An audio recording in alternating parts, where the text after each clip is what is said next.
Hello, this is Opera Lovers. My name's Sabina Push, and my guest this time made her name in 2006 at the tender age of 26, when she stepped in at the last minute to play Musetta at none other than the Royal Opera House. Her name is Leese. I started by asking Leese about that first lucky break playing the role of Musetta at the Royal Opera House. It was pretty extraordinary, actually. I knew at the time that this was going to be a defining thing. I was just in love with this role, and she's such a feisty lady, and I just loved that, and vocally it felt just right, and so I really worked on it as though I was going to be performing it. I always do that with understudy roles anyway, but I was sitting there in the final rehearsal just before the dress rehearsal. It was the last possible opportunity to get up there and have a rehearsal, and I'd given up, and all of a sudden there's a huge blood-curdling scream from the stage, and it was Lucia Focile had torn a ligament, we found out later on. It was just terrible for her. She was actually unable to walk, I think. But anyway, I was lucky, and they said, "Would you like to sing in the wings?" And I said, "No, I'd like to go up on the stage and actually perform the role, thanks." And so I did. They let me. And then at the end of the rehearsal, I said, "Well, actually, I've already been fitted for my costume, so do you think I could go and do the general?" And they said, "Well, we'll give you an extra rehearsal if you really feel like you can do it, We think you should sing from the pit, really, but if you want to go on that much, then we'll give you some rehearsal." So that's what we did. And on the strength of that, they said, "You're not going to go on an opening night. You're just not. So don't worry about it. Don't even think about it." And then they didn't want to get my hopes up because I was so excited about it. And then on the Sunday night before the Monday, the director rang me up and said, "Well, don't have a glass of wine with your dinner tonight." and then the following day he rang up, and actually my phone was out of reception, and I got the message at about midday, and by that time they were saying, "Come in, you need to have a rehearsal, a last minute rehearsal." So that's what happened, and I went on, and it was just an unforgettable feeling to do it. And it was my first time on the stage ever. Apart from that rehearsal, I'd never done anything else on the stage. What's it like on that particular stage? It's pretty daunting, yeah. Having stood up there in the 4-pound amphitheatre slips, so many times when I was a student. And it's just something about those heavy red curtains, the famous heavy red curtains, And when you're on the other side of them, it's pretty unbelievable.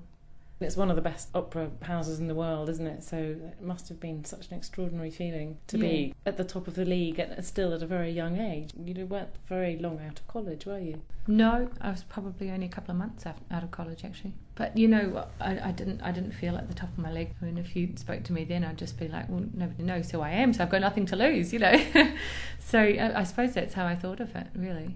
You got very good reviews from that, didn't you? So that must have stood you in very good stead. Yeah. What followed on after that? Oh, they gave me a few other roles, actually, at the Opera House. But I've also just performed the role for the Canadian Opera Company. I've just got back from Canada, and that was also well received. It was quite a different production, and we said it was way more vampy, and it was sort of, it wasn't John Copley's show, that's for sure, but it was still well received. Other things I've done since at the Opera House, I did a performance of Michaela and Carmen, and I did the First Lady in the last season of Flute. I was Echo in Ariadne of Naxos, the Strauss, which was just amazing to sing Strauss. There's not many roles that I'm ready for yet as a 28-year-old, but hopefully that will be one direction that I will end up going in, because those beautiful, lyrical, high, soaring, long phrases, and that's probably one of my specialties. You've already got a couple of CDs out. We've got another one coming out soon. I'm about to record a CD of Italian song, but they're really quite operatic. There's some Verdi and some Puccini, a lot of Bellini and some Tosti. So it's more of a fun CD, but also big operatic stuff in it as well, composed for the piano. So we wanted to go on the lighter side, on the more Italian sort of Puccini sounding side. When's that coming out? Mid-September. And here I have a short clip of Anna performing with the Classical Opera Company. If you're interested in getting a copy, there's a link to the relevant website on the page accompanying this podcast. This is from Mozart's opera Lucia Silla, and it's the aria Fra I pensier più funesti.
How did you get into opera in New Zealand? Well, it's a kind of funny story because I never really liked it.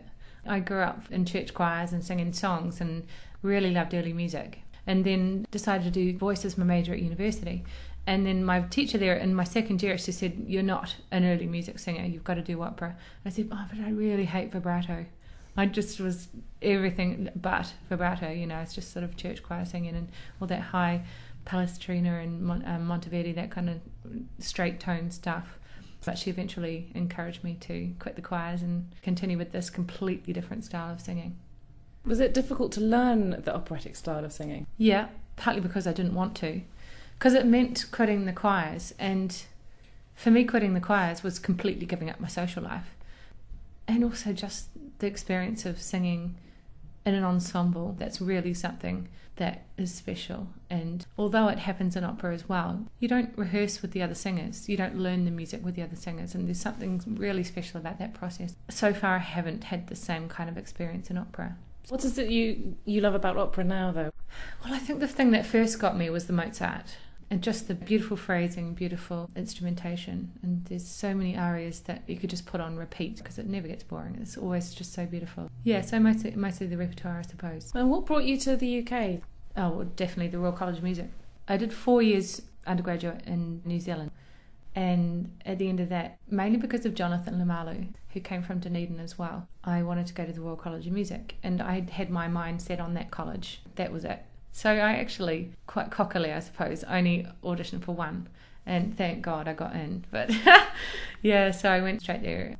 As you've been studying and developing your singing career, are there any particular singers that you look up to as a role model? Definitely. First and foremost, Kiri Te Kanawa, Dame Kiri. For a lyric soprano like me, she's the ideal. She has the Kiri Te Kanawa Foundation. It's primarily helped singers. She offers free coaching and advice, really, because she's done this before, moved over, had no parents in town.